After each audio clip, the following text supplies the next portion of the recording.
Thank you, and welcome to the third meeting of the Landlord Services Board. My name is Terry Gould. I'm the chair for today, and I'm vice chair of the Landlord Services Board and chair of the tenant panel. I think if we can go around the room and just introduce ourselves. And I've got some new people that we haven't seen before, I haven't seen before, so people we go around and just. Yep. Okay, my name's George Murray. I'm the IT and customer services portfolio holder, and I'm a councillor for Farnham. Morning, I'm Esther Lyons from Housing Strategy, and I'm working on the HQN review this summer, so that's improvement. Joe Warren, I'm the tenant involvement officer. I'm Rod Blackmore, chair of the customer experience group and board member and tenants panel member. Good morning, John Rabini, councillor for Hazelmere, Surrey, Waverley and Town. Good morning, I'm Annalisa Howson. I'm the Assistant Director of Housing for Waverley and Guildford, and I give my apologies, I can only stay for the first 20 minutes of today's meeting, but if my other meeting finishes early, I'll come back and join you. Good morning, I'm Janet Crowe and I'm the co-portfolio holder for housing, and I'm the councillor for Farnham and Cashel on Waverley and Town. Yes, good morning. My name is Paul Rivers. I'm the other part of the joint housing portfolio holder, but for mending things that you put up. That's it. Thank you. Apologies for being late, That's Chair. okay. If you could just introduce yourself, we've gone around the room. Good morning, my name's Andrew Lawton. I'm the Farnham and Town Council and Waverley Borough Council for Webburn and Farnham. Thank you. Thank you. Thank you. Do we have any apologies? We do. I have received apologies for absence from Rob Stratford, Sally Purcell, Hugh Wagstaff, Louisa Blundell, and Chris Austin. Thank you. Yeah, can I give apologies for councillor Kane? She's got a back problem and is having difficulty walking this morning. Just for those that know or know Chris Austin, still in hospital, the outcome is not expected to be good. So I'll send the best wishes next time I see you. Thank you. So the notes from the last meeting, do we have any comments at all? Do you agree with them? Agreed. Great, thank you. Any questions from members of the public? There have been no questions. There have been no questions received. Yeah. Thank you, and from members? No questions received. Thank you.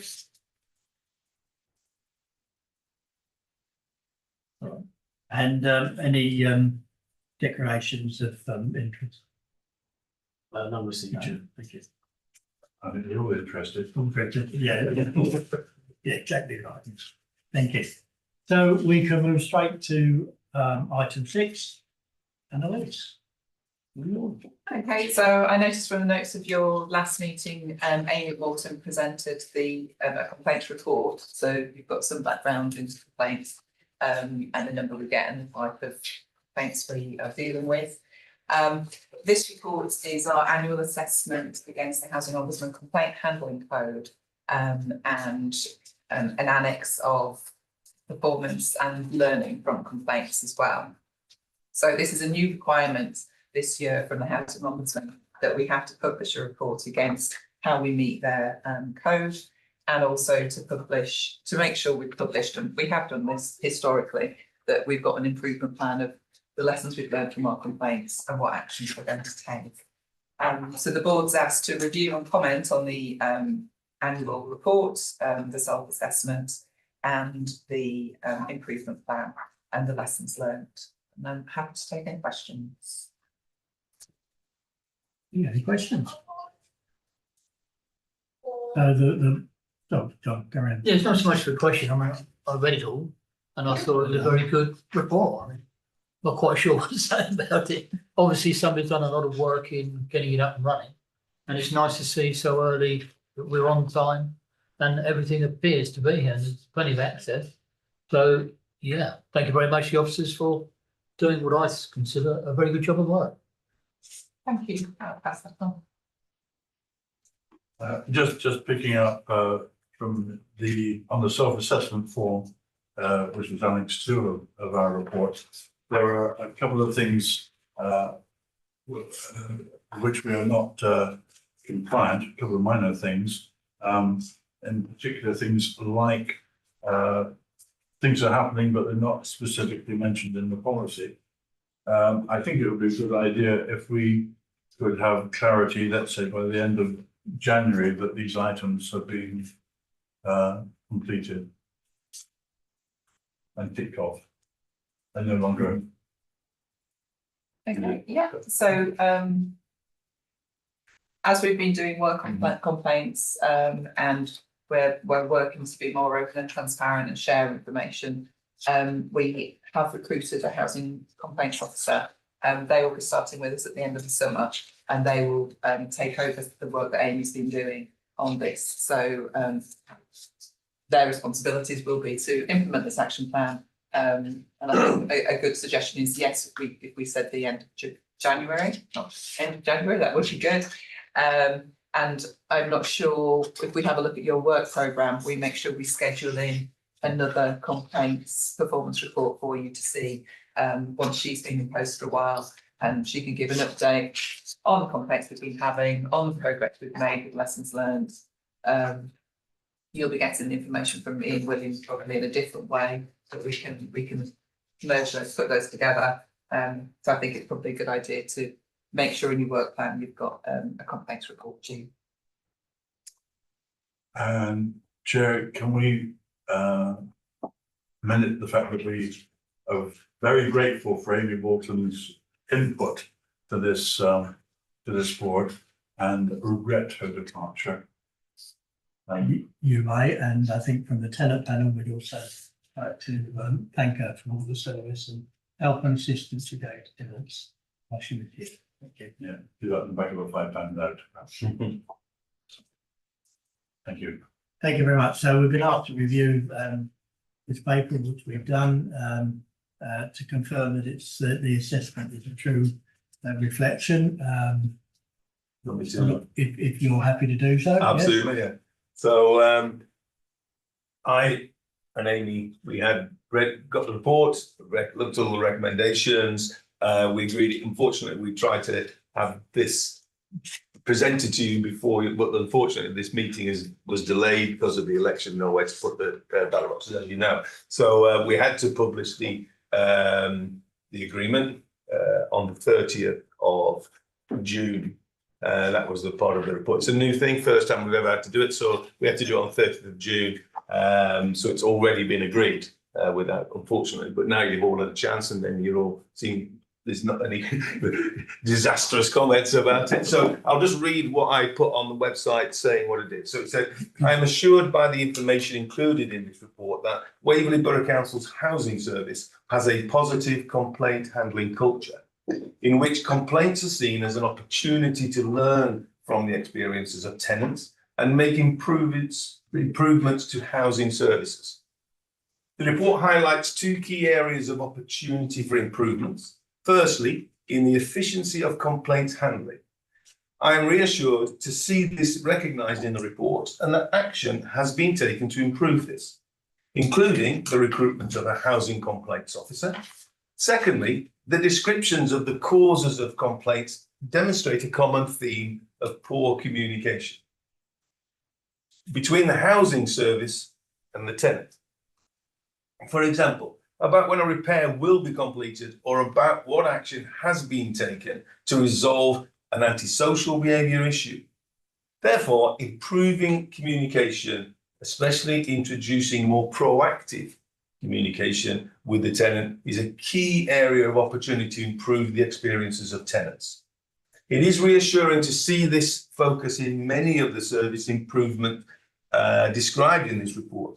For example, the enhancement of Ian Williams' customer liaison officer role and the recruitment of a housing complaints officer. And I look forward to continuing to work with officers on improving communication with tenants and seeing the positive impact that these changes have. The self-assessment against the Housing Ombudsman Complaints Handling Code demonstrates that the housing service complies with most of the requirements. There were some areas of non-compliance identified.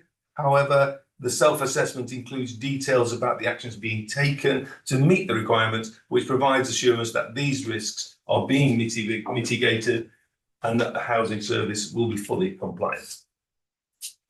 So that's that's now published on the website with that thing. And we have also employed, well, he's interim customer services strategic director, Peter Stevens. He's coming from Gilmore to replace Nicola Himes, who's away on maternity leave. So he will be looking at this and working with me to and Annalisa and everybody else to try and identify how we can improve the communication element of it, which comes up time and time again on this report about poor communication. That is something we can fix. You know, that is clearly something we can fix. It's not unfixable. It's just having procedures and people taking ownership at an earlier stage. So that's what we'll be looking at, and we will come back to you. And obviously, we'll see the reports. And you know, I know Annalise is quite keen to see, you know, let complaints increase. But what I'd like to see is complaints. Yes, they can increase, but the service has to improve. You know, so it's really, you know, what we don't want is loads of complaints because everybody's unhappy. We want no complaints which are genuine, and we want to encourage people to complain. But what we want to do is have better service. You know, so that's you know, so if they can go hand in hand. Absolutely, I think there's two parts of the equation. There's the making sure we're getting feedback from tenants, correct, whether that's through complaints or otherwise. Yeah, but we don't look at those in isolation. We also look at our tenant satisfaction measures, and we can get what's the perception and the tenant insight, and we can balance those. Yeah, great. Thank you very much. Any comments on George's statement at all?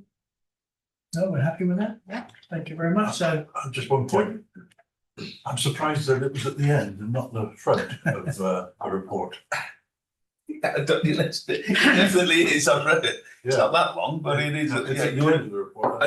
I went looking for it. I know, I did as well. So yeah, but hard to see where it was. But yeah, anyway, so yeah, it is at the end. Yeah, I suppose it's a judgment on what went on. I suppose, isn't it? Anyway, it's on there. good, thank you. So the comments and recommendations that we put forward with that the no's, the non-compliance that we bring back in January, the end of January, and that the complaints report comes forward, hopefully by the end of the year. Well, I think we can commit to making. So let me think that you're. If we commit to introducing you to the complaints officer at your meeting at the end of September. Yep. And then you can agree with her. How often? Yes. Reports. Okay. Noted all right? Yeah. Because the scrutiny group also regularly look at complaints as well, don't they? Rod, did you want to say something? No, sorry, I'll put you right out. Thank you. So we can move on to item 7. Housing services compensation policy. It's not with us today. Are you going to pick that up? Yeah, I'm happy to pick that up. That's fine. Amy and the team had been reviewing the compensation policy for a little while. They've spoken to tenants, they've reviewed complaints, and the policy review was also taken into account the Housing Ombudsman Complaints Handling Code, good practice from the Housing Ombudsman Service, and as I said, also data from our complaints and looking at issues we've had with compensation in the past. So the aim of the policy is to give a clear understanding of when compensation or refunds and reimbursement payments will be made, but also as importantly is it states when they won't be made as well. So we're asking the board to review the policy and hopefully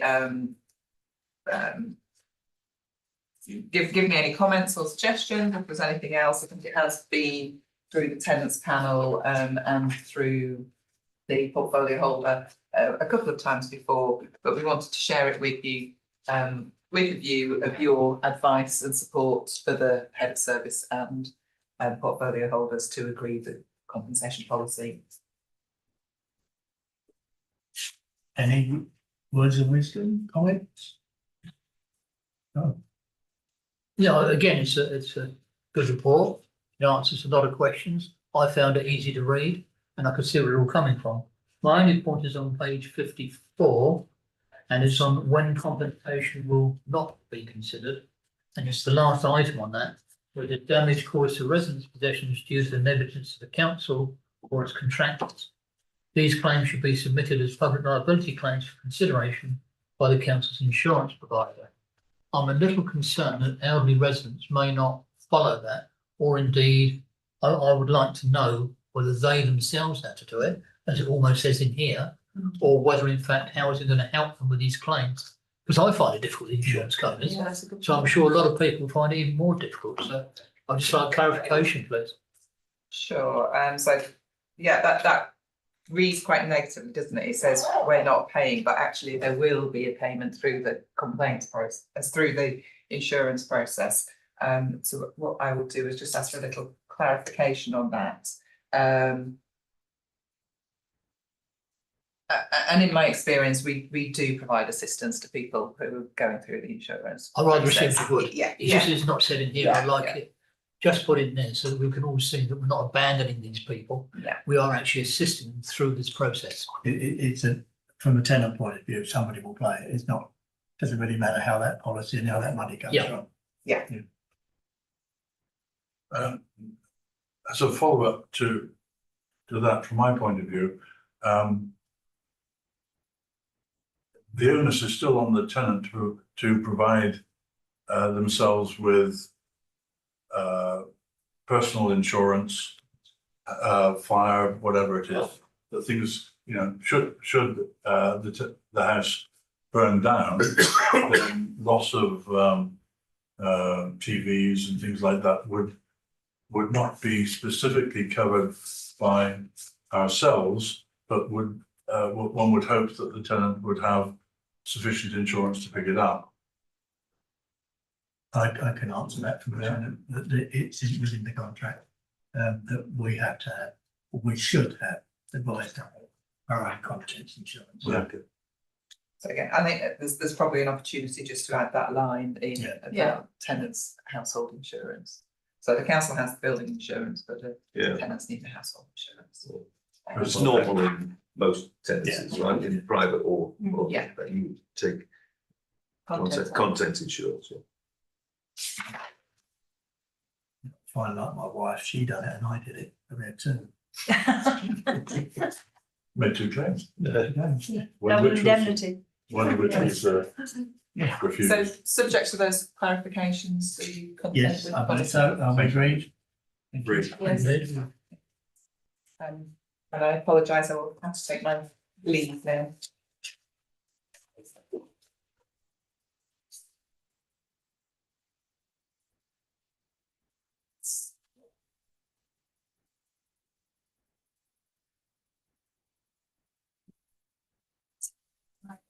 Well. Thank you very much. Thanks, Simon. Now we move on to item 8, the essence. Are we Item moving this 8. on? Have I stumped on? No, you've got another version. I understood item 8 was being moved to the next meeting. Right, okay, oh yes, let's read it, right, okay. Item 9, please, customer experience group, and that's Jared, you have a little update. Yes, so the customer experience group had a couple of questions coming into the meeting that they wanted to put to the board, and I have answers to those questions. So firstly, they wanted to know where we were. There was a damp and mold backlog before we hired a damp and mold officer. They wanted to know where we were with the damp and mold backlog. I can confirm that there were 146 outstanding cases from the past year, and that all of those tenants have now been contacted by letter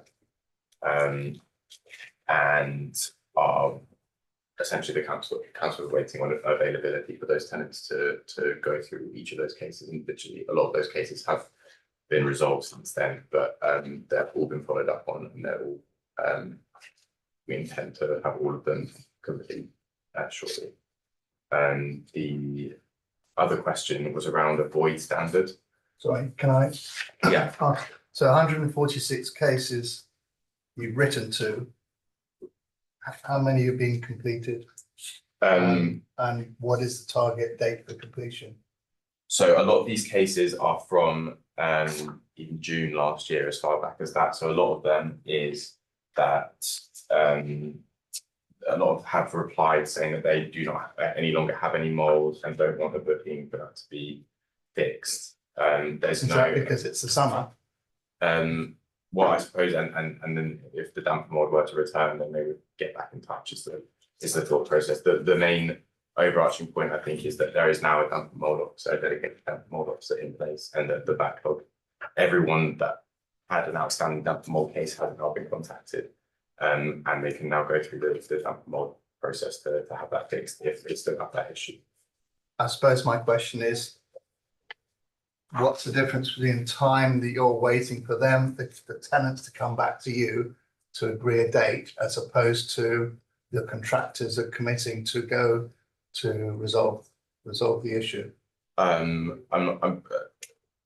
Once they have contact, if they get back in contact with the issue off the back of those letters, then it will be fixed. As to the damp mold policy, so I'm not sure exactly what that is, but I'm assuming 14 days, I think. Oh, 14. So once the tenant replies to the council, the problem will be fixed in 14 days. I believe so, yes. Subject to an agreed date by the tenant. Yeah, and so at the next meeting on the 25th of July, Loredana, who's the damp mold officer, will be here to demonstrate a passive ventilation unit, which was requested a few months ago, and she'll definitely be able to clarify any of those sort of specific timeframes. Might be quite good to get a summary of that. Yeah. So I just have a further question really, is that those 146, do they come under the new regulations, or because they're last year, or are they, is that plus the ones that we're doing now under the new system, under the new requirements? I'm not probably can't answer that. entirely sure. I don't know. I thought I saw Matt on the call. I'm not sure if he has possibly. It's a bit difficult one, because there's a combination of some of those cases haven't been reported to us by the tenant, but have been picked up by the stock condition surveys. So their tenants haven't actually reported it, but they say that the condition surveys that have gone out have reported it. And there's been there's actually been quite a lot of resistance in some cases for us to go in and repair it and do our survey and repair it. So it's there's been a little bit of that. There's also possibly a lack of understanding from some of the tenants that some of the remedial works that we do isn't going to be done in one hit. So there might be a 3-stage process, and it's sometimes easy to get in on stage 1, but stage 2 and stage 3 that had to be carried out a couple of days later has been an issue. So there's been a combination of that as well, and the contractors have struggled to get in and completely resolve it. So that's why we've sent some letters out, or our damp and mold officer sent letters out to almost sort of push that again, to say that we need to go out and complete it. But again, unfortunately, not all tenants have been forthcoming and responding. So we're kind of sort of trying to treat it like the one of the big 6 compliance areas that we really must try and get it done. But there's a limit to what you can do if access has been a struggle. So some of those cases are, so they've either been visited, or we've tried to access, and we're still trying to access. Thank you for taking that. Go. Yeah, from my perspective as a council, as you know, up to about last year or 18 months ago, then we were, as a council, getting a lot of reports of damp and mould from the tenants. Since the new policies started to enact and bite, we've got that new person in place. Both Jackie and I have noticed that a lot of these complaints have gone down. We have visited those that complained to us personally, and yes, Waverley tackling them. So it may not be perfect yet, but I think we're going a good way to getting it done, and I'm very pleased to see it. Yeah, thank you. Is there anything else you want to mention? Yes, so the other question was the question of whether Waverley had a void standard, and if so, what that was. And Matt kindly provided the void standard yesterday, which I'm happy to go through. It's quite brief, if that's okay. All homes for new tenants, the general requirements of the standards is that all homes for new tenants will be clean, secure, and in a good state of general and structural repair, safe for occupation and use, wind and weather tight, free from infestation and pests, free from damp, and with adequate provision for lighting, heating, ventilation, an efficient system for the draining of foul, waste, and surface water, safe and operational electrical system, a usable kitchen, including a sink with hot and cold water, a usable toilet, a usable bathroom with a wash basin and bath or shower with hot and cold water, and adequate means of escape in the event of the fire, in the event of a fire. And the reason that the group wanted to see this policy or know of its existence is that they were concerned with some reports that they had received from tenants that had just moved into homes that they didn't feel were adequate. And off the back of that, the group spoke with Matt Alexander yesterday and expressed their desire to be involved in any future relet or void review work that goes on. Thank you.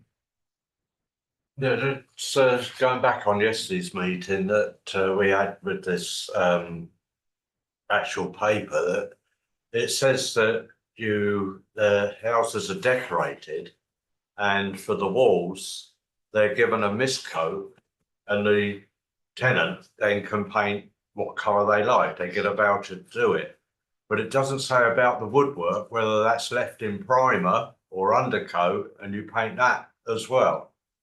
I just wonder what the standard was for that. It seems as though that's not set out in the standard, and I assume that anything to do with that will come under any future review work of the void standard.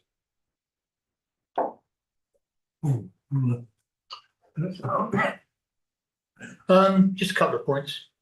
When you're on about renewable and that, have we now got in there somewhere about carpets? I know there was an argument we should be leaving carpets if the incoming tenant or whatever agreed that that was okay rather than replace them immediately. So that isn't in the current void standard. I think there has been talk of a review that involves the appropriateness of putting carpets in or leaving carpets in if they're in a good state of repair. I don't know again if Matt has anything. I think you're right. I don't think it's set out in the standards, but I think at the moment it's just common sense approach. If it's in good condition and it was deemed reasonable to stay, we would leave it. Obviously, if a tenant came in and said, I don't want it, you know, what we can't do is guarantee there's no pet hairs or anything like that potentially, and that may cause an issue for an incoming tenant. So I think it's about just talking to the tenant, I guess, who may take that property, and if they really don't want it and we've left it, then we'll take it out. But I think at the moment it's just a common sense approach as to the condition and standard of it. My second part is about visits before tenancy is given up. A lot of us have always wondered why the tenant leaves and the house is in such a poor condition. So that's currently we've got an officer, and it's been going. I'm not overly close to it, so you have to forgive me. But we do have an officer as part of the housing officers team who is doing those visits. It's not perfect. He's not getting to everyone, but that's kind of the idea is that he's going in. He's talking to the tenant. If it's in poor condition, he will talk, because there's obviously a recharge is technically if we have to recharge for removing tenants items that we shouldn't be. So it's about encouraging them to do that. We've even got a budget for skips, so we'll even pay for some skips if deemed reasonable, and we'll help them with that. So yeah, it's not perfect at the moment, but it is a work in progress, and we want to try and use that officer to try and speed up the process of the actual voids process. What can we do prior to the tenant leaving, rather than waiting on day one when it's handed over? So that's, yeah, it's more conversations to have with the part of the void review that we're going to have shortly. Thanks for that. That reassures me a lot, not only on the speed, but also, of course, on the cost. Yeah. Because we should be looking at these things before instead of afterwards. So thank you. Thank you. Matt, can I just clarify with you that a housing officer checks all voids on completion of work? Is it 100% or? As far as yes, sorry, yes, that's now in process. The voids officer will be going out and doing joint inspections with the contractor to sign off. Thank you. I'd just like to thank Matt for getting the voids and the paperwork out to us so quick after yesterday. He's done a lovely job on that. You're welcome. Thank you. Yes, I mean, I've seen the report itself, you know, the standard, and it's 4 or 5 pages long. And it is something that the customer experience group with tenants are looking at joining in with Matt and EWG staff, hopefully in the near future, to look at that, review that, and see how we can improve that. So that part of the service, there are a number of complaints that come in over voids, and the verbal complaints really to the tenants panel, and we try to address that. But thank you. A lot of work there to do, I think. Any other That's comments? Any questions? Thank you. Sure. Do we move to item 10? Am I right? Yeah, The housing dashboard, yeah. yes, please. I'm not sure how you want to do this. Sorry, I was expecting that we might be able to get these slides up there, which is going to be a problem. I could, because I'm here for Amy's left and Hugh has sent his apologies. I'm doing both items Right. 10 and 11. I was wondering whether it might be worth asking Joe to do a quick photocopy and swap the items around, just if you want to be looking Yes, at the graphs. yeah. Otherwise, I'm happy to talk through them and email them round afterwards. I just thought it might make more sense for you to have them. Okay, we're doing Yeah. it. Joe, I'm Yep. springing this on you. Would Yeah. that be all right? Just to do some photocopies, and then I'll do Hugh's report first. Would that? Okay. Sorry. Okay, so Hugh sent apologies, but he's prepared on page 59. It's his head of service report, and the first item is the Consumer Standards Regulatory Review and Assessment, which is a project that I'm managing for Waverley over this summer. So we've been really lucky to secure Housing Quality Network, who are a brilliant consultant. We did a proper procurement exercise, and got submissions from different ones, but HQM were the best. And we've had an inception meeting with them to discuss the scope and the timescales. And the idea is that they will come in to see staff and councillors the week of the 24th and the 25th. So I'll talk about that in a bit, but just to give some background, as you know, there are these new consumer standards that came in on the 1st of April, and the idea we feel like it's a really positive thing, although it places a lot of obligations on us as a local authority, for tenants. These are really positive. It's putting tenants at the heart of everything that we do. It's ensuring that the tenant voice is taken into account in all parts of the housing service. And the background behind these standards coming in is the Grenfell tragedy and the death of the little boy to damp and mould, AWAB. And the government have seen that actually social housing regulator needs to be doing a thorough inspection of each landlord. Each large landlord of over 1,000 properties will be inspected at some point in the next 4 years. And there are 4 standards. The first one is the safety and quality standard, which is the highest profile one really, and that deals with all of your gas safety, fire safety, inspecting lifts, Legionella, water safety, and that's got decent homes, health and safety requirements within it, and we need to give them a lot of data. So that's what I'm doing at the moment, is giving them all of our policies to read. So we've got all of these policies in place and we're giving them to read, but then they will also be coming into the office and doing what they call reality checks, which will be listening into some calls, inspecting some case files. They will go out to visit some voids. They'll go out and do some estate inspections with housing officers. So they want to come in and get stuck in just to get a feel of how things are really working. And obviously, as part of this, the tenants panel will have a big role. They will want to come here to Landlord Services Advisory Board. They will want to meet separately with what we call engaged tenants, which is you on the panel, but also reaching out to other tenants who may not yet be engaged, but they want to get a feel more broadly on how tenants are finding the service. The next standard is called Transparency, Influence and Accountability. And that is a lot to do with customer service, how quickly we are, how responsive we are, how open we are, how good we are on things like equality, diversity and inclusion, and making sure that we're recognising tenants' unique needs, and making sure that's passed where appropriate to the right team, so that there's not a piece of information about a tenant that needs to be known, but then you've got, a contractor going out, knocking on the door, wondering why that person's not coming to the door quickly, and there might be an issue. So it's about making sure that we're looking at the whole. So that standard is a very important one, and we're doing quite a bit of work now with housing management on ensuring that equality impact is considered in housing management cases, because that's very important. And then the neighbourhood and community standard is about communities feeling safe, antisocial behaviour, how the estates are looking, how homes are looking. So that's going to involve Neil Davies and his team a lot on that one. And the final one is the tenancy standard, and that covers allocations, lettings and tenancy management. So there's 4 standards, and the consultants will be looking at all 4, but for the safety and quality standard, which is the highest profile one really because of Grenfell and other things that have happened, we've got a specific consultant allocated just for that standard. I think his name's Wayne Hughes, and he will be coming into the office, working with the compliance team and looking at all of that in a lot of detail. So what they've requested is to attend, if it's all right with you all, the next Landlord Services Advisory Board, which is only in 2 weeks' time, isn't it? I think the 25th. Yeah.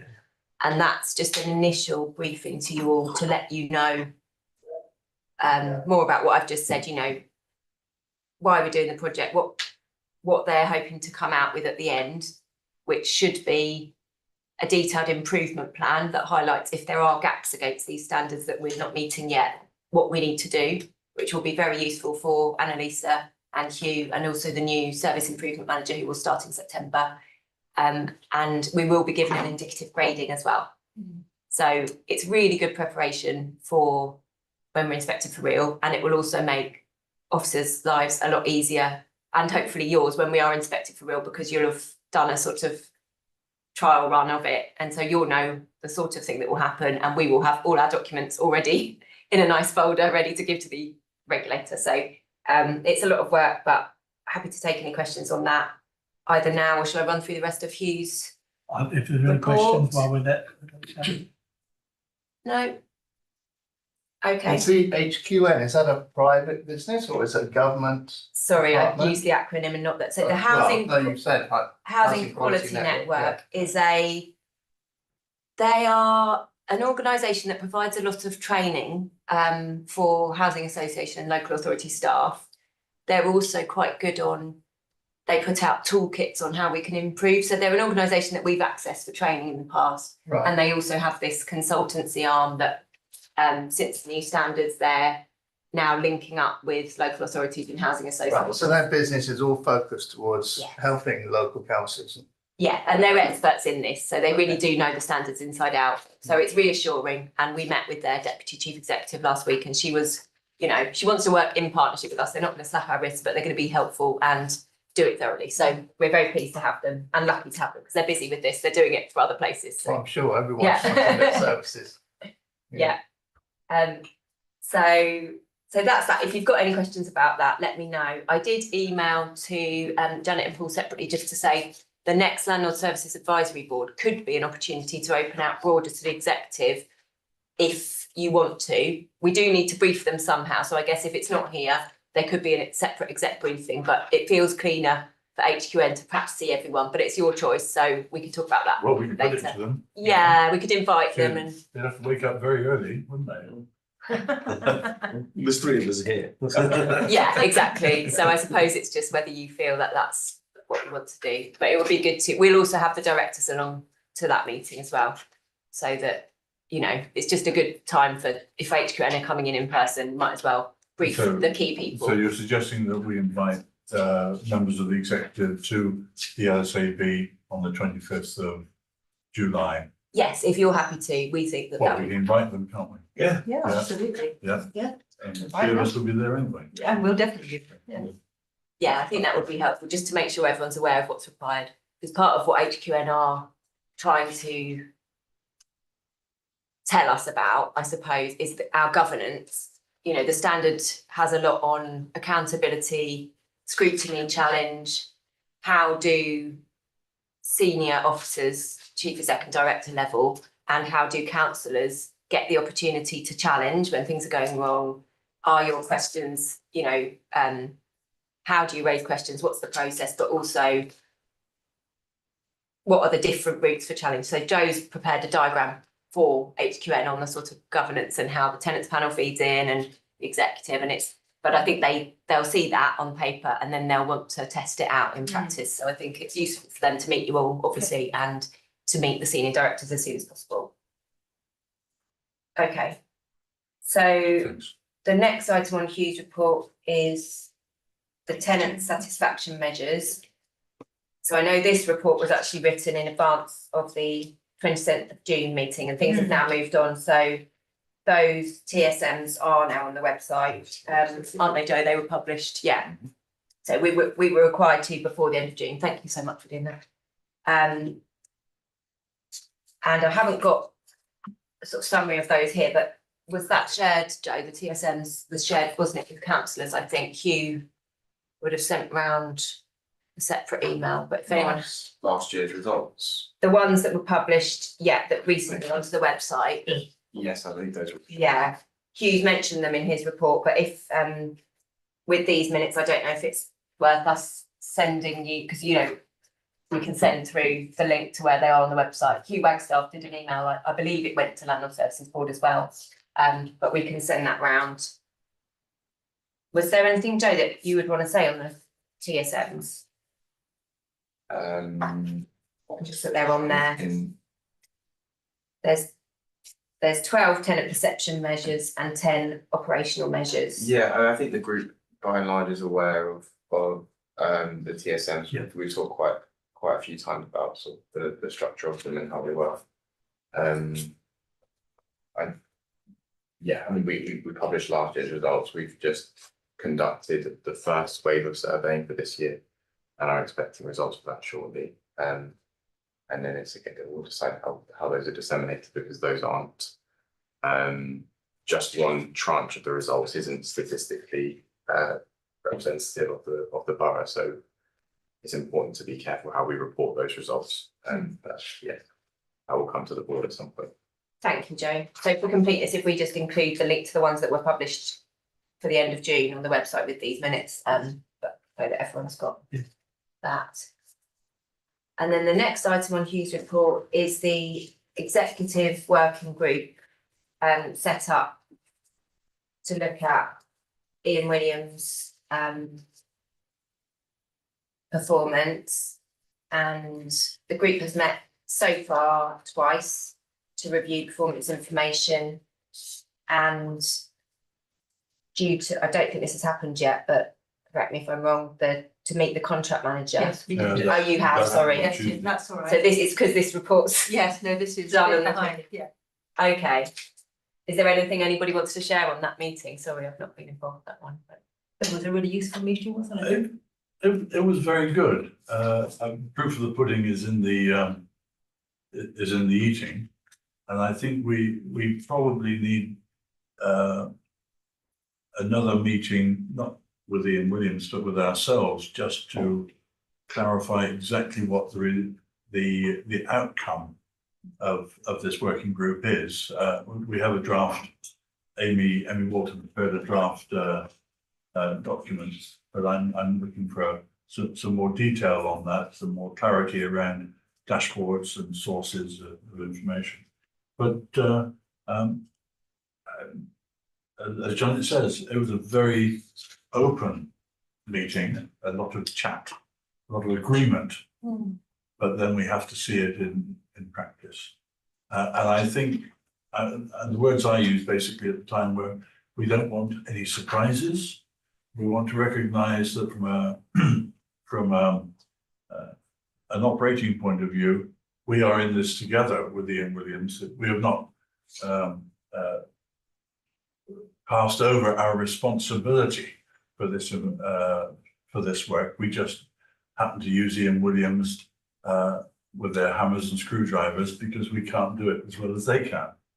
So it's our responsibility jointly to make sure that the contract is operating well and that we have a good service, as George says, to our tenants who pay for it. Yeah. And we shouldn't forget that. Well, thank you for doing the Yeah, meeting. and I'd just like to add there as well, that, you know, that quite right, it was very open and they talked the talk. And, you know, the next 6 months should show whether that's actually going to happen, but, yeah, hopeful that we're going to improve. Yeah, it seems that we are still 6 months away from getting better access to their systems. Yeah. And this has been an issue for us for a long time, problems on both sides. But I think if we can accelerate some of that, that would be good. Which is why I think we need clarity about the actual product from the executive working group before we wrap it up. Absolutely. So I think the idea is that then that executive working group will report findings back here and to executive. Yeah. And then to the exec, yes. Brilliant. Thank you. Well, When you it will say, be brilliant. sorry, when you say it's 6 months away, is that the Waverley IT system No, connecting to no. Ian Williams or? No, it's The interface between the two, isn't it? I mean, there are two things. I'm not 100% clear on this. We are looking at an improved housing system within Waverley, which is a whole year. a 3-year project, I believe. Look, they're right. I think the answer. Customer services already have access to part of Ian Williams' system, and that's how they book the jobs. Ian Williams was on Tuesday talking about a better front end to that system that we would have access to, which would include information about their subcontractor work as well. So in principle, the way I understood it anyway, is that we would know any issue as soon as Ian Williams knows it. And of course, one of the issues that we've had before is that sometimes we don't know that there's a problem until our tenant gets in touch with us to say they've not been able to resolve it with Ian Williams. So we should always be in touch and aware of current situations. I mean, my big bugbear is when Ian Williams or any of our contractors arrange to make a visit on a particular day and phone up on the day to say that they can't make it. That often implies, of course, that our tenant has lost a day's pay. And that is unacceptable. But will that be resolved by a better system or is No. that a management No, issue? but we should at least Yeah, be aware of it earlier. Yeah, yeah. which is important. You know, I mean, it's garbage in, garbage out. And as far as systems are concerned, it's not really. If they don't have the information in the system, Yeah. it doesn't matter whether we know it or not. Yeah. But given that positive approach that they are indicating, it can only be better. And that's key to the communication, where it goes, whether communication with the tenant, it happens with the communication between, you know, Ian Williams and Waverley. So we need to know who's talking to and telling them what's going on, and that is all obviously communication with all of that report. So we need to have something in place, whereas, you know, Ian Williams tells us, or we ask Ian Williams, so and find out what's going on, and that should be like a procedure. Yeah, you know, I mean, whenever before it doesn't get to a complaint, it can just be resolved as part of the process of getting it and saying, okay, who's ringing them up and saying, oh, I'm sorry, we can't make it. Who's ringing me up to say, oh, I can't make it either. You know, can I rearrange a date? That needs to be tracked. Yes. And whether if it's only being tracked by Ian Williams, well, You know, I mean, it needs to be tracked by us as well. That's what I feel. Yeah, the first issue that customer services know. Yeah. Because when the tenant phoned up and said, Yeah. what's that? I Yeah. booked it 6 weeks ago. Yeah, and then and the worst thing we've got is we'll send them an email saying we'll get to you within 10 days. I mean, Yeah. it's like, it can't be right. No. So assuming that all the IT, you said 6 months, I mean, I know you can't determine that, but let's just I'm assume. conveying to you that No, they but said let's Christmas, just, I gave them a month's holiday. well, we know that IT dates come and go, but let's assume that in 6 months' time, the connectivities will work. What percentage of the challenges will be resolved by then? What I'm basically saying is IT our biggest problem, or are there lots of other issues which are nothing to do with IT? Well, the more information you have to deal with, the more people you have to be aware of these issues. Yeah, So it would put our customer service under additional stress to be following and aware of these items so that they can escalate issues earlier. Yeah. So that our officers can deal with them. Yeah. So, yeah, I mean, there's a lot of stuff. But right now, we are in that position of not knowing you anything don't know what you don't know. Yeah, until the client, yeah, until the tenant makes a complaint. Yeah. We Well, it's too also late. need to have the proper performance data so that we know at the right point how we're going to approach a renewal of contract.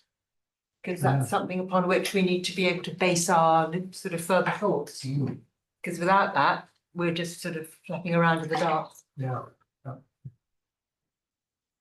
Yeah, I think I know you'll get a full report for the next meeting and we'll go from there.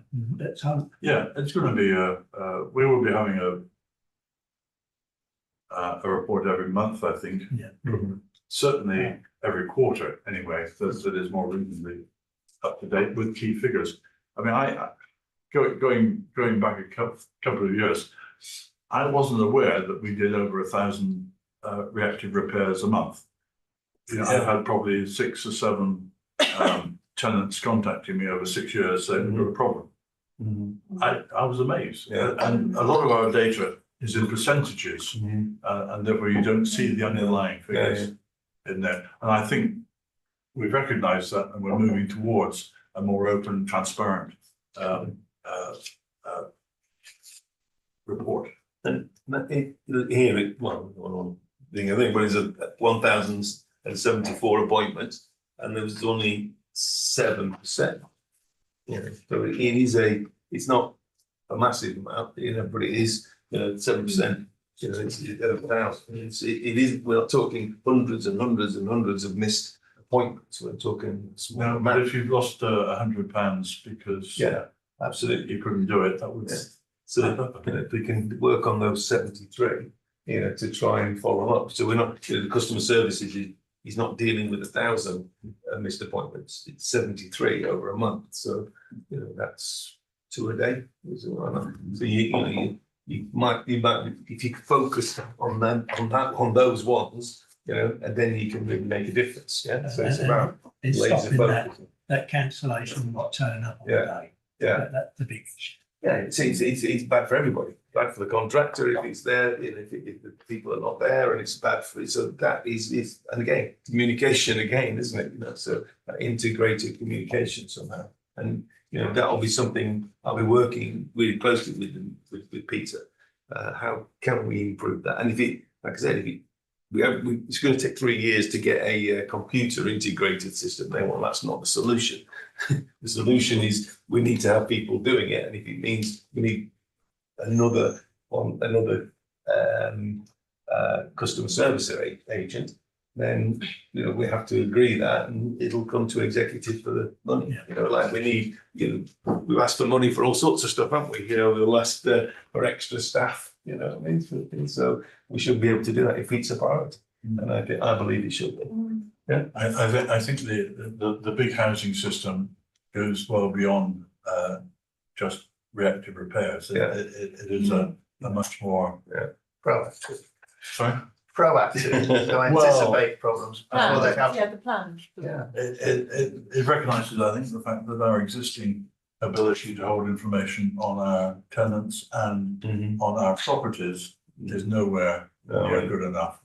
And the opportunity of working in with Guildford on that is clear, but I think we're talking 3 years and lots of noughts after the initial one.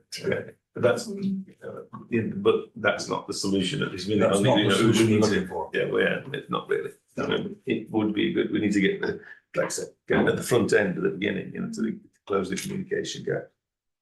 I think it will be important for HQN to meet with you, Georgia, and perhaps Peter Stevens, because they want to understand, what our plans are for improving as well as what we've done so far. So in terms of the communication side of it, that's the transparency standard all over, communication. So they'll definitely want to meet with you, I'm sure. Okay. Can we just finish off Hugh's report and then we'll come on to the figures? Is that okay? So the next item is compensation. So this links to what Annalisa was speaking about at the start of the meeting, that we are now having a policy, but this item is in response to a question asked, I believe, at the last meeting about the amount of money that has been paid out. And it is a significant amount there. So it's in the last financial year around £120,000, and 98,000 of that was settlements in legal disrepair cases. So I think Hugh was, when he chatted to me about this report, he expected that figure to raise an eyebrow with you, but I think with officers it's not completely shocking. I think it's, there have been claims in, there have been complaints in that officers were aware of, that obviously have had to be paid out. But I think that new policy will go away towards making it really clear when we will pay, when we won't pay, what the procedure is. And it was also, I think Hugh's just mentioned in here that perhaps some of this has come from the sort of national emphasis on it, and that there's been that awareness has been raised. So perhaps there's been more claims, more knowledge, which isn't, it's not a bad thing that everyone's aware of what their rights are. But I think the new regulatory standards and now the new government and everything else, I think that, there's only going to be more emphasis on having really good quality housing for tenants and making sure that all of this is fixed. So I think Hugh and Annalisa are committed to working to improve it, and we've got 2 actions there: improve repairs performance, working with Ian Williams, and we can look at the figures in a minute, and improve the complaints process. And that's where we're having the new housing complaints officer to start. She's been appointed, she's going to start in September. And there is good practice at Guildford. There's a very good complaints officer there called Gavin Deschanel, who I met at the joint event, and he, I think, could usefully link up with that new post as part of the induction, just to share what they're doing, because it's, complaints is a really complex area, but I think there's some good practice there to share. Does Ian Williams work for Guildford as well? No. I don't believe so, no. I think they're largely in-house. Yeah. For reactive repairs. Yes. They have the advantage of being less spread out. Right, yes. Mm-hmm. So does this sort of prompt any discussion about whether, if we were learning from Guildford, whether there's things which could change? Or to Which is why we need performance data. Yeah, sure. It's interesting they do it in-house. Now I understand that geography is much tighter, I suppose. Oh, I think Waverley used to do it in-house, going back 20, 30 years. I think so. And do they have a similar amount of housing in Guildford? Do we have more? Or do they it's have about more? Similar, isn't it? Okay, but it's quite similar. The amount. Okay.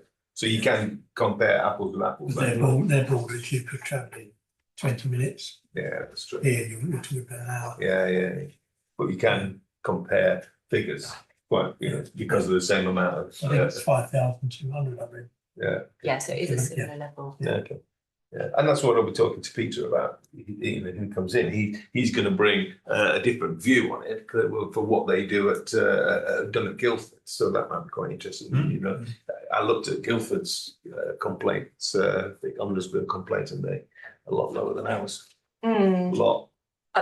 Just to be clear though, I wasn't saying that their performance on repairs is better. I just think they've got a good complaints procedure and a good officer. I'm saying I'm not even sure they've got fewer Maybe they're not recording complaints. So many they do, complaints. they do have fewer complaints. Well, they certainly have fewer ombudsman complaints. Probably they're more experienced in dealing with it. Could well be. So, he will hopefully bring some of that experience, different experience to this, you know what I mean? So we'll see. But collaboration is potentially on the table for this, is it? In terms of sharing resources? I don't or- think we've got that far with, But it's not off the table. that would probably be a question for, Nothing's off the table. Annalisa. Collaboration, is it? I don't think. but certainly the linking up to share ideas and also Yeah. the fact that HQN are running these reviews at the same time, you know, they're being project managed separately, but at the end we will each have an action plan, and we've asked for some sort of benchmarks between Waverley and Guildford because it's useful. So that it will be useful that HQN can see both at the same time and work out.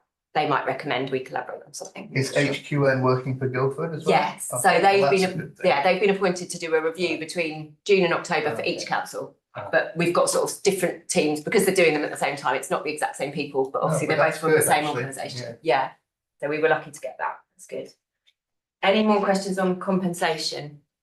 I just think it is the high figure and Mm. and the legal cases where if we could stop that. Yeah. I mean, we're all aware Yeah. that these companies are phoning up tenants and saying, what's your problems? And if we can get to them before they get that far. Absolutely. They're 120,000, there's a couple new. I was shocked when I saw that thing. Yeah. Does it come to ONS or does it come to executive? I've never seen that No, figure. Have you ever seen that figure? No. Or published the figure anywhere in any meeting or committee? I can ask for more detail behind it. I mean, Hugh's just said further investigation is needed to identify why these costs have increased so significantly, because it's obviously an increase in the previous year. So if that's something you want to know, you know, more data behind, then I'm sure we could have a look and bring something back. But I wasn't aware that that figure has been reported anywhere else than here. No. I think whether they would go to audit and risk committee or whether they would be discussing it. It seems like that kind of remit. I don't know. And do you have any information as to whether that's a large number of small claims or a small number of large claims? Not with me, but I can ask and come back, you know, if that's something that the board is asking for more Just information gives on. an understanding about what the nature of the legal challenge is. I think what it does, Esther, it gives members make it a more of a priority, because not only is there a customer satisfaction question, you know, and this is mainly about you know, what we'll feel, you know, it's not, but here there's a big monetary saving if we can get customer service better. So that is, you know, that is ammunition to, you know, say, right, we need to do something, because it's costing us. Not only is it reputation, which is generally this, it's financial. And so I think, you know, it'd be good to have that, and then it will get further up the agenda. Members will be talking about it, the executive will talk about it and say, this is 120,000. Wow. You know, what's that going to, you know, it's a wasted cost, right? If And we that could comes out prevent of it. the tenants' rent, Yeah, absolutely. you know. Yeah, of course you can, yeah. Not other Yeah. departments. Because it's supposed to be, where, yeah, maybe it comes out the legal department's money, or would it come out the HRA? Probably HRA. All right, I don't know. Yeah, probably would, wouldn't it? So you'd like a bit more breakdown of what's behind those totals? Yeah.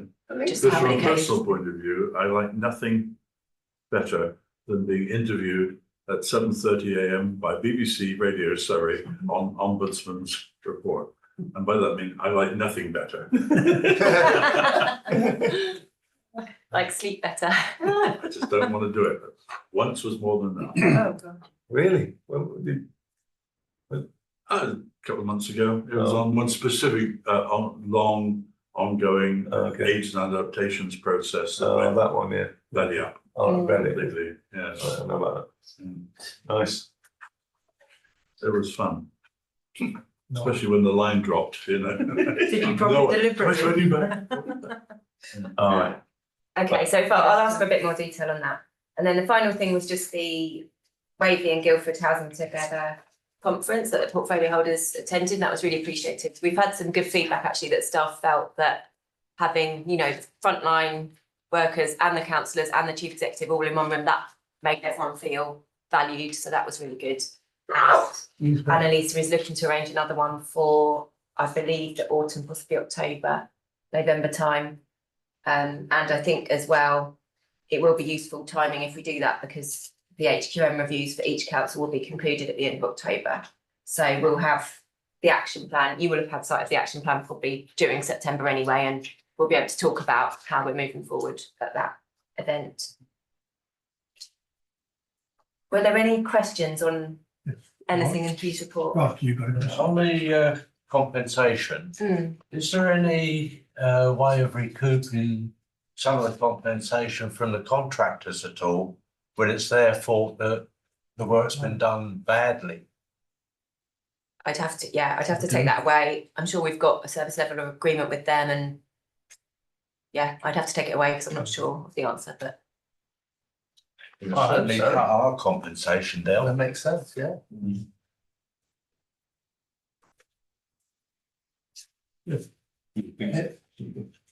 Any questions at all now?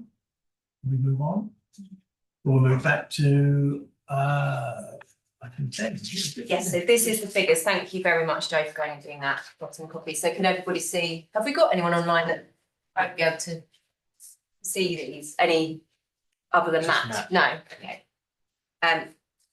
So this is the May figures that Amy was going to bring. And we've got Boyd's performance there, which tends to just dip up and down. Yeah. I think Boyd's is a big part of what HQM will be looking at as well when they come in, and what we're doing to improve that. 11%, well, 35 to 39, and it's 4, but that's just money not used, it's assets not used.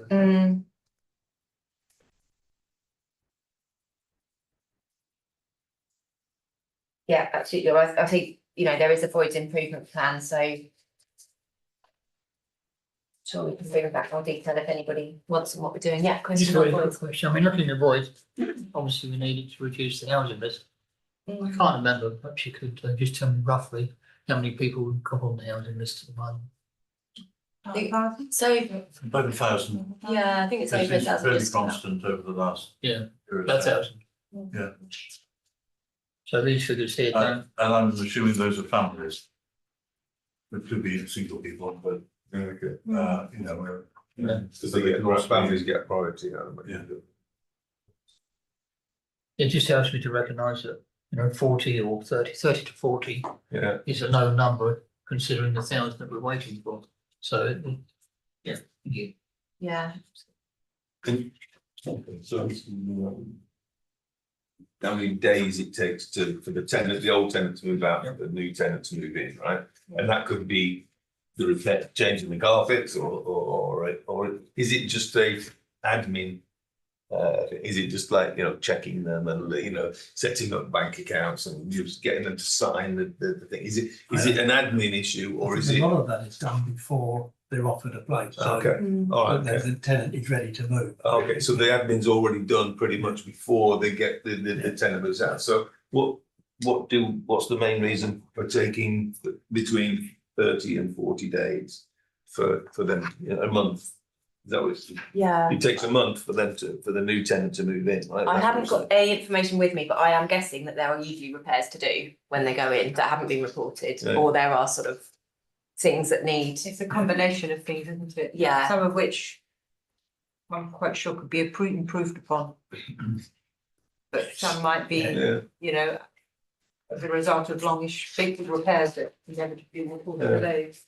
Matt might be best placed to answer that. Yeah. I'm not sure. So. I don't know if he's still on. I No, mean, there here- he is. Yeah.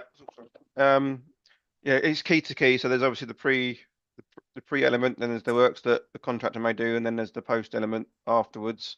I'm not overly close to it at present. That's why we're going to do a review. But that the turnaround for Ian Williams or the contractor to do the works could include it could be a couple of days, because it might be a quick clean and a wipe through and it's done, or it could include kitchens or bathrooms or both. So, or structural work. So it it can be a plethora of works that may need to be done in that property. So are Ian Williams always involved then, Matt? Ian Williams are our void contractor. Right, They so may they- sub stuff out, but again, it just depends on the on the condition of the property. And let's say it's an average, so some will get turned around very quickly. But if it needs a bathroom, kitchen, or there's more extensive works, it will take longer. So yeah, I think to be fair that Smith and Bryford are also involved in that, aren't they? The heating. boiler, yeah. Yeah, sorry, yes, yeah. There's other contractors who've got asbestos. So again, there's things that, at the moment we get the asbestos survey on day one. Well, you can get someone in on day one, and it'll take you 6 or 7 days to turn it around and come back. So you can't even do much works until you've got that asbestos report. So you've kind of lost 7 days. So it's those things that we can try and bring forward earlier. So on day one we can sort of hit the ground running. So they're the things we need to look at. So, but you'll have a heating contractor, you'll have the asbestos contractor, you may have specialist contractors if there's roofing works that need doing. So there could be a number of contractors involved in a void. Just sort of makes me think that we need to know our properties well, don't we? I mean, we should know where asbestos might be or not. I mean, most of the time it shouldn't be a surprise, really. We have the management reports, which we do, but again, if we don't have, if we need a new kitchen, then you have to have a different type of survey. So you have to do a more intrusive one. So we're not going to do any. Yeah, the management will give you a rough idea or suspected or, that side of thing. But if you're doing intrusive works, then we have to have a refurb survey done. And obviously, if it's asbestos down, then you've got to book the contractor, and then they've got to come and remove it. And if it's ARB, it could be 14 days to remove it. So there's, it's not quite sometimes a simple task. For example, on the asbestos, which is obviously a serious issue, are you assuming that the whole of the council housing estate is asbestos free until you find that it isn't, or you're aware? No, we assume it's got asbestos until we find it. Yeah, we assume it's got asbestos, unless it's post 2000. Then we have, I can't remember the figure, but we have 3,000 odd properties where there will be asbestos in it. For whether it's there'll be some asbestos in it. So obviously the long-term goal ultimately was to remove it all, but that's not practical at the moment. So going back to Janet's question, you have a database of the state of all of your properties, and you're making an assumption anything built before year 2000 will have some element of asbestos. So when they become vacant, you will be assuming that you're going to have asbestos removed. Is that right? So we'll have management surveys. So, but that will be the presumption, but not. Yeah. So we'll have that information. But again, it depends on the work. If we're just going in for a clean and a wipe down and a whatever, then that's fine. But if we're going to go put a new kitchen in, then we have to have a refurb survey to go behind the details. Okay. Good. Thank you. How much notice does a tenant have to give to say they're moving out? Do they have to? I suppose. Does anybody know? I don't personally know, sorry. 7 days, I think, because it's Oh, is that? technically you pay weekly, but lots of people pay monthly. But So they don't have to give any notice. I think you have to give notice on the Monday for the following Monday. Wow. Okay. Because that would That's obviously the minimum. yeah. Because normally in a private tenant, Private sector, it's a minimum of a month. a minimum of a month. So then you can, if you had a month's notice, then you'd be able to plan it, wouldn't you? Exactly. If you were a private landlord, your tenant's moving out and they're giving you a month's notice. Then on the Monday, what date it is. You also got a bit more easier to access because they know they're leaving. They want to make sure it's nice so they don't lose their deposit. So there's all sorts of things which are going on in there. Whereas in the social sector, they can just say, right, I'm off tomorrow. And just That's kind of the idea of the housing officer that's going in, but at the moment his main focus is on the tenant rather than the condition of the property. But you're right, and we've already highlighted it. There's no reason why they can't say actually that it might not be a surveyor, but they can tell if a kitchen is beyond probably economical repair, so you're going to have to put a new kitchen in. So we should be at that point perhaps going in early with the tenants agreement. Not all tenants will agree, but tenants agreement, they go in and start measuring up for the survey of a kitchen, so we can get that on pre-order. So you're right. So there's lots of things we should, and I think we could do prior to day one. Yeah. And that's where it would help with, are we going to keep the carpets? Can we keep them? Are they suitable? White goods, whether they're going to leave them there. Some people don't want to take them. Yeah. The sooner you get in, the sooner you can get out, in theory. Be quite interested to have a cost, wouldn't it? You know, how much these voids cost per month. You know, I mean, it would, you know, then you'd be able a bit more, wow. I think Candice has those costs somewhere, Did she? probably. Yeah. Yeah, right, it'd be Imagine. quite good, wouldn't it, to have a cost figure and how much it's actually costing the housing revenue account. In theory, if it's rent, it's a 3-bedroom house, you're doing about £600 a month of lost revenue, at least. Yeah, don't know how many it is. So that's only, 50. that's only what, 30 days? Yeah. Is it working for? Yeah, on the community of them, isn't it? You know, it's- So is that an action that you'd like the costs brought next time? I think that would be really helpful because it helps us understand what is the cost of being more proactive, and you might find it cost effective to be ahead of the game now rather than reactive. Yeah. I Based think on the so, loss because of it rental will also income. help with the review, what is it costing us for taking so long? Yeah, Maybe HQM will know that anyway, that's that part. I'll ask Candice ahead because they'll rely on the information we give them as well. okay. Okay. So the next slides are complaints. But this is just for May, and then obviously we've got the ombudsman report with the full detail. So you can see what the complaints were about, how many were upheld and how many were not upheld. So only 3 of, In terms of this report, and I'm just looking at, Yeah. this is just 1 month's worth. yeah, So is that because we're at the beginning of a new financial year or? This dashboard was set up last month. Oh, I see, Yeah, it's brand, yeah, so this this is is the first very month. new, yeah. So as you build it up, you'll get data. The idea is to have then eventually. Right, so you don't have any information for April? There was, I'm not sure, any produced data, I think the last animal services board, which I'm looking for now. What if it's a It new wasn't report, then included in the this is the agenda. first month? Yeah. That's great that it will keep getting covered. but you're right, so next time it'll be in this format, so it'll be more easy to compare to the previous, yeah. And we want to see trends there. So we've got 6 upheld and 6 not upheld from the way I can read it. Yeah. Yeah.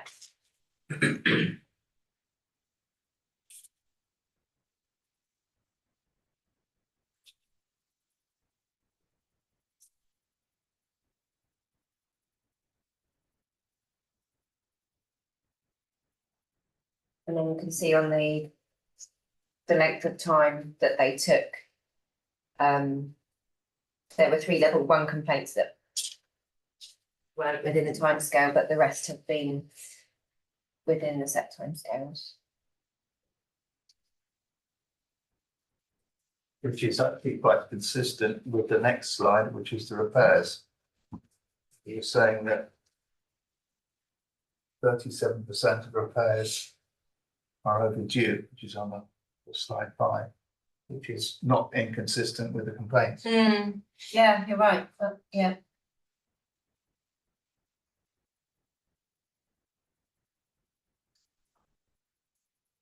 Going back to the repairs figure, obviously 37% of repairs overdue is a pretty horrible figure, but is that, are we hoping that that's going to get resolved with the improvement in communications and IT? Is that really the same part of the same issue? We know about it. No, But yeah. that doesn't mean it's going to be any better. Well, at least we know what we've got. Yes. It would help with the communication, like I say, it would Yeah. help with the communication. He wouldn't get the thing fixed quicker. You know, he would, you know, there's obviously the main issue about not being fixed, but the communication is the big issue was about we're not being told when it's going to be fixed. We're not going to get informed of whether they're going to come back or so that the communication element will fix that. It won't make he might make it Well, I think fix it quick. There'll be Well, I there'll be a think knock, it should- there will be a knock-on effect.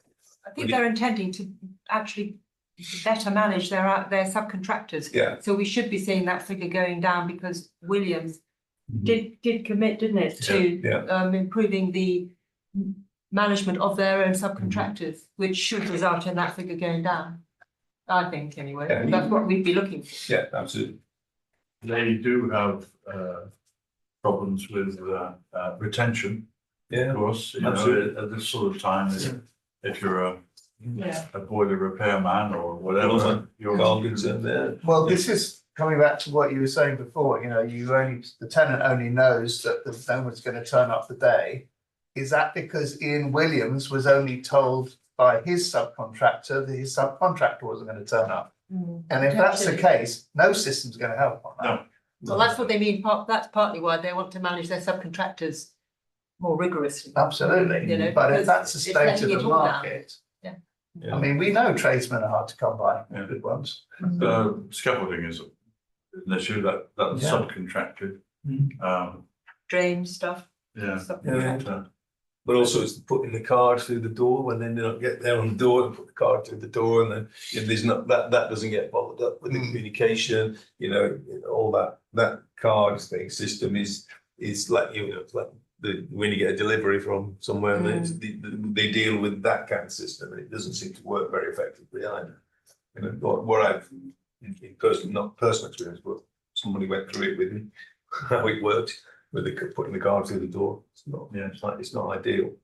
And I think you have to bear in mind that this is, this completion overdue, that's over 29 days. Because they're supposed to do that within 29 days. Yeah.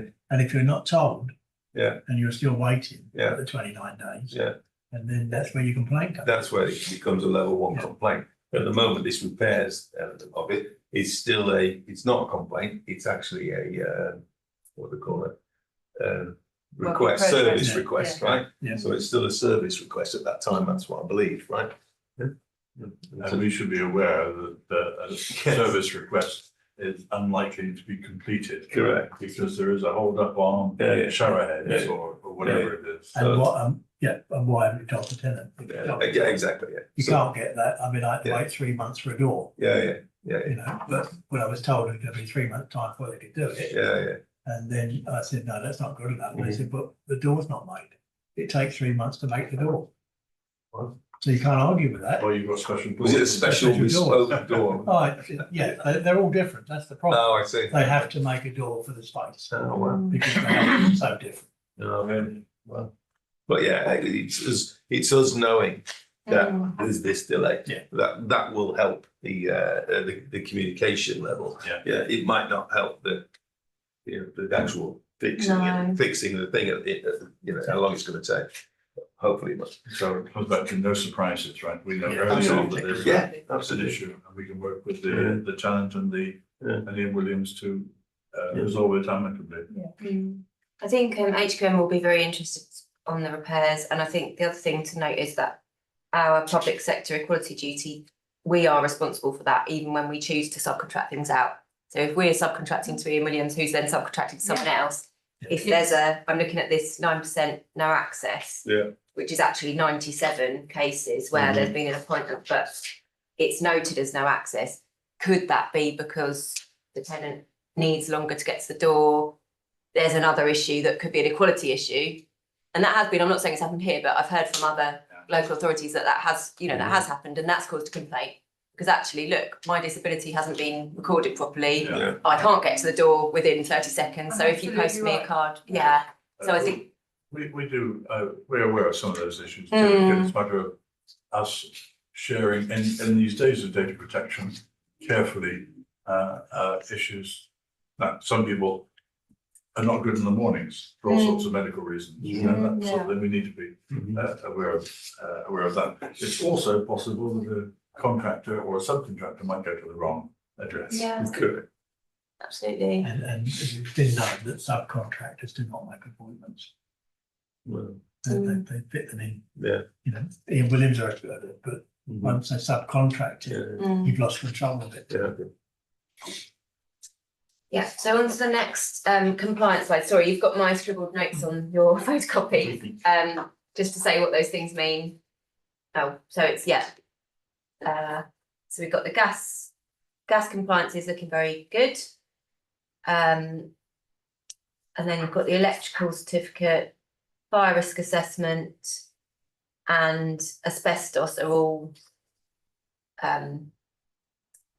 higher percentages, but it's the Legionella water risk assessment and the lift insurance inspections that are lower than they should be. So that's something I met with Ibby, the compliance manager, yesterday just to talk about the review that HQN are doing, and we are not going to be surprised if HQN highlight compliance as an area that really needs to improve still. And I think you should all be aware of that now. That's probably going to be a gap for us. So I think WRA is water risk, is it? yes, my understanding is that is Legionella water risk assessment. Because that's one of the policies we have to submit. There's 6, they call them the flagell big 6 compliance policies, and it was fire, Legionella, asbestos, gas safety, electrical safety, and the lift inspection. So that's all of these 6 things. And they are all going to be looked at by HQN, but I think we'll be given this action plan by HQN, but actually the compliance team are already onto this, and they do know that those 2 particularly are lower than where they should be. I think if there's specific questions on that Matt can't answer, we'll have to take that away. If there are, I remember the last time we met, there was discussion about the targets. Oh, I know you haven't got that, so I know this is a new report, but I think you have set yourself targets, which for what, I mean, it's because you use it for the red, amber, green traffic light system. So maybe you can incorporate that onto. so you'd like the targets on this data? Well, there are targets. Now, I know there's some people thinking whether they're the right targets or not, but if we've got targets already set, maybe that would help. I'm fairly sure that most of these do have targets already set, but I can't. Should we check with Matt? Have you got anything on target? We've always got targets. We're always trying to hit the targets. We've had, I mean, unfortunately, I'm sure you've heard it numerous times, we've had resources issues. We had the M&E manager leave, was only with us for a very short amount of time. So they weren't here and probably didn't contribute as much as one would hope.